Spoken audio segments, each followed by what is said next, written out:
Our next guest is environmentalist and adventurer Lizzie Carr. Now, she combined her love of the great outdoors with her passion for adventure to make a journey that no one else has ever done before in her native England, paddleboarding the entire 400 miles of inland canals that weave their way through her beautiful country. But she didn't do it for the experience. She did it to raise awareness about the plastic pollution all along the way. Let's talk about this paddleboarding, the 400 miles of England. Tell me why you decided to do that. There are a couple of reasons, really.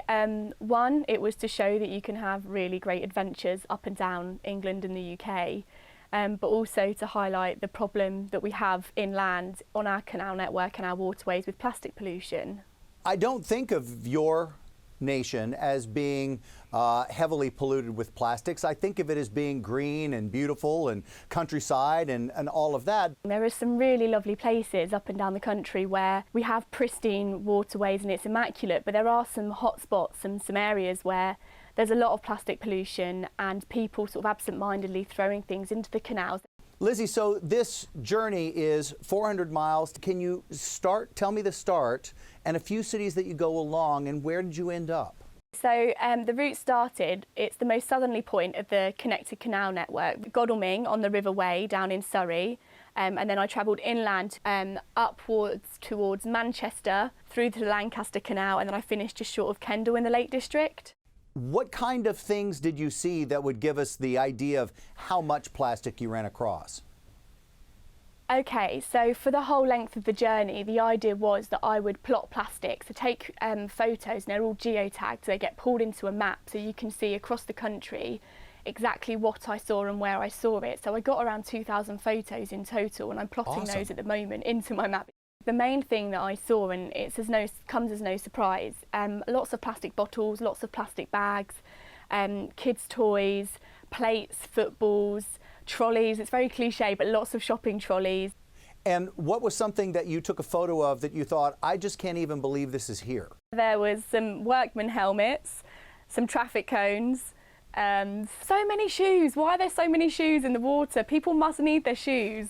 Yeah, I'm looking at your list and it's impressive. So more than 1,600 plastic bottles. Yeah, and that's just with my naked eye. I can't obviously see everything, and especially what's under the water. That just kind of gives an indication of the scale of the problem. As you're going along, I don't know if it was more than you expected to see. Was it less than you expected to see? I had no expectation at all. I'd seen a lot in and around London on the canals and rivers, and I didn't want to go with an idea in my mind. I wanted to sort of go as open-mindedly as possible and just see what the situation was.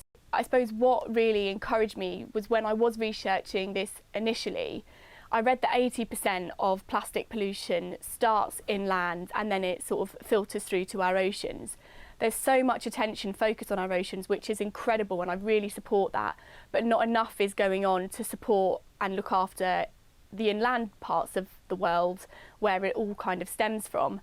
If we were to draw attention a bit more to that and clean up our canals and rivers, we're actually solving a much bigger global problem, and we're stopping plastics getting into our oceans from the very root of their cause.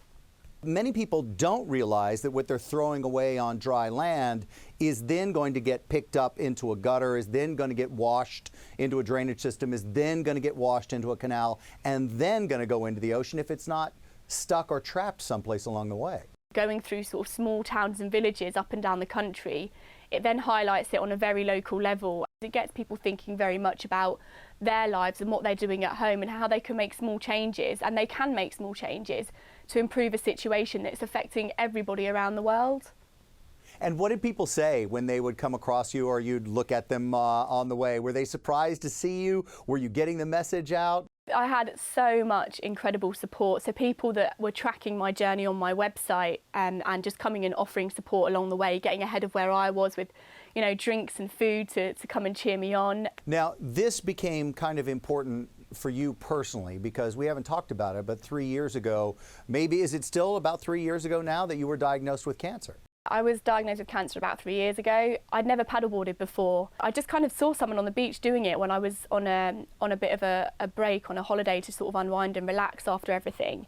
I just fell in love with it, and then I came back to England and wanted to find where I could do it in the UK, and realised then actually you can paddleboard on our canals and rivers. I've had amazing adventures on my paddleboard, and it's been a great way to restore my health and my energy, and that was really what drove my awareness of this issue and really compelled me to take action against it, because I was just so shocked and appalled by what I saw. And I think it means a lot, the awareness that you're bringing to the canals that could be so beautiful for everyone to enjoy. And you're also kicking up the interest in this sport. Everyone's asking me, how can I do this? Where can I have a go? And that's brilliant in itself. The more people that you can get on the water and developing a good and positive relationship with it, it's inevitably going to have a really positive knock-on effect, and they're going to feel that protective way that I feel about the water as well.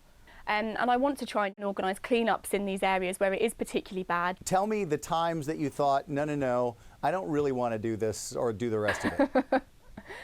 The River Thames was definitely the hardest part for me, because I was travelling upstream and there were really strong headwinds, and actually I had to come off the water for a couple of days because we'd had really severe rainfall, really heavy rainfall, and the water was almost like rapids, whitewater rapids, and I didn't sign up for that. Tell me the joyous moment, the moment where you're in a spot where you're thinking, oh, this was just a brilliant idea. When I got to Lancaster Canal and there was just beautiful mountains and countryside, rolling countryside around me, and it was just me, and I just laid back on my board and looked around and just thought, this is priceless. Money can't buy this experience, just being on my own and having those amazing views around me.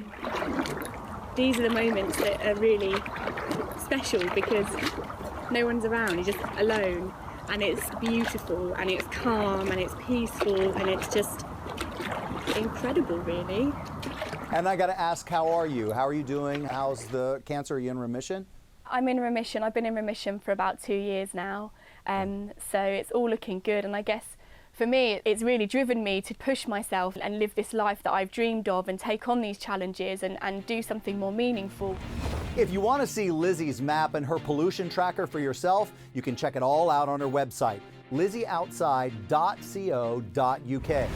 Now, coming up, save a crayon, save the world. I'm not kidding. One woman is making it her life's work.